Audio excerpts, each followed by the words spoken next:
देश में आपकी सरकार ने एक टेंडर दिया स्मार्ट मीटर लगाने के लिए, जो गंगा में टंगवा लगल बा, समझे थे ना?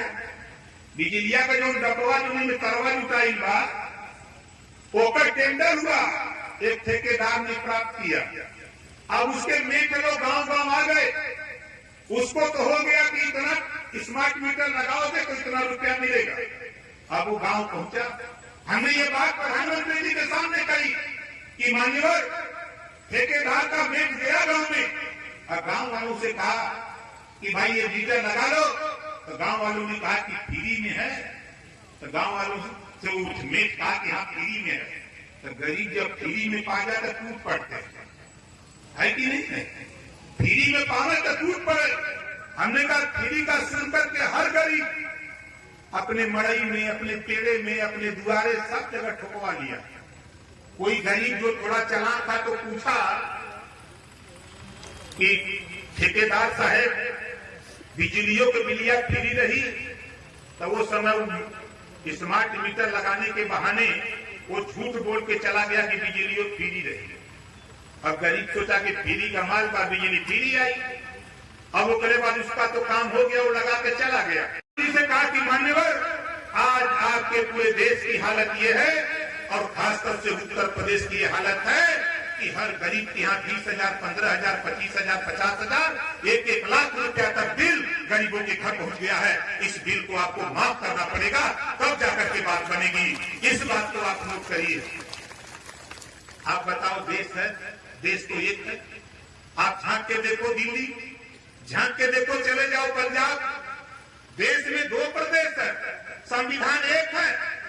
2 प्रदेश में घरेलू बिजली का बिल माफ है। तो ओम प्रकाश राजभर तो यही चाहता है कि जब पंजाब और दिल्ली में घरेलू बिजली का बिल माफ है, तो उत्तर प्रदेश में भी घरेलू बिजली का बिल माफ होना चाहिए। बताओ कितना लोग माफ कराना चाहते हो? चाहते तो सब लोग हो, लेकिन लड़ाई कौन लड़ेगा? देखो आगे, आप ये मत सोचो काम पे लगे हैं।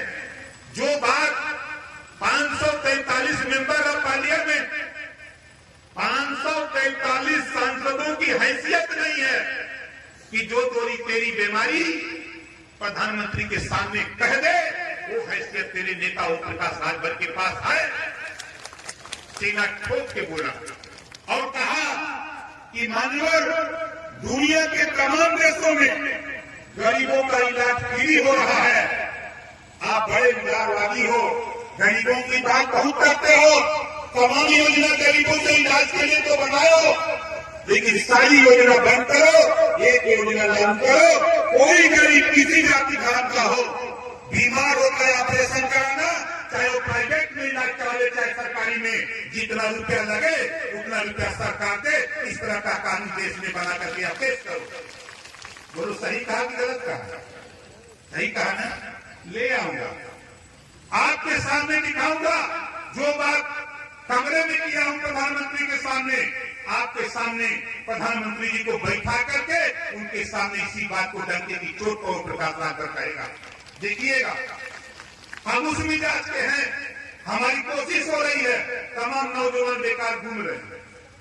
बोलो घर में नौजवान बेकार है कि नहीं? पढ़ लिख करके नहीं पढ़ा लिखा है तब भी रोजी रोटी के लिए परेशान है ना। हम तो चाहते हैं कि देखो ये कानून पास हो जाता देश में।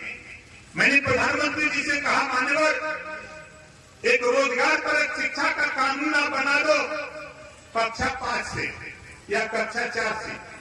मोबाइल बनाना, मोटरसाइकिल बनाना, फ्रिज बनाना, एसी बनाना, कूलर बनाना, पंखा बनाना, इस तरह के 100 विषय बना दो।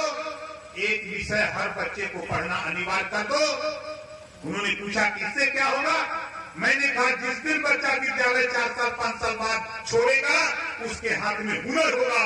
कहीं भी मोबाइल बनाना, मोबाइल की दुकान पे जाकर 3-4 महीने वो प्रैक्टिस कर लेगा, रिहर्सल कर लेगा, तो दुकान खोलकर अपने परिवार में रहेगा और 500 रुपया कमा करके अपने परिवार की जीविका भी चला लेगा। बोलो सही कहा कि गलत कहा? ये रोजगार परक शिक्षा, रोजगार परक शिक्षा लागू कराने के लिए हम अनवरत संघर्ष कर रहे हैं। हमारा अनवरत प्रयास है कि ये काम हो।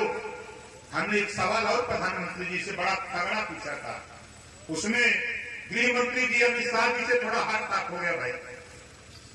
उन्होंने कहा कि ये बात आप क्यों बोल रहे हैं? इस नाते बोल रहा हूं कि जब देश की आजादी की लड़ाई लड़ी जा रही थी राष्ट्रपिता महात्मा गांधी जी के नेतृत्व में, राष्ट्रपिता महात्मा गांधी जी का प्रदेश गुजरात, राष्ट्रपिता महात्मा गांधी जी का प्रदेश गुजरात, सरदार वल्लभ भाई पटेल जी का प्रदेश गुजरात। आजादी की दीवाने, आजादी की लड़ाई लड़ने वाले लोग कहा करते थे कि जब देश आजाद होगा तो सबसे पहले जो गरीबों के उत्पीड़न का, गरीबों के परेशानी का सबसे बड़ा कारण शराब है। आजादी के बाद जिस दिन सरकार बनेगी देश की, उसी दिन शराब बंद होगी।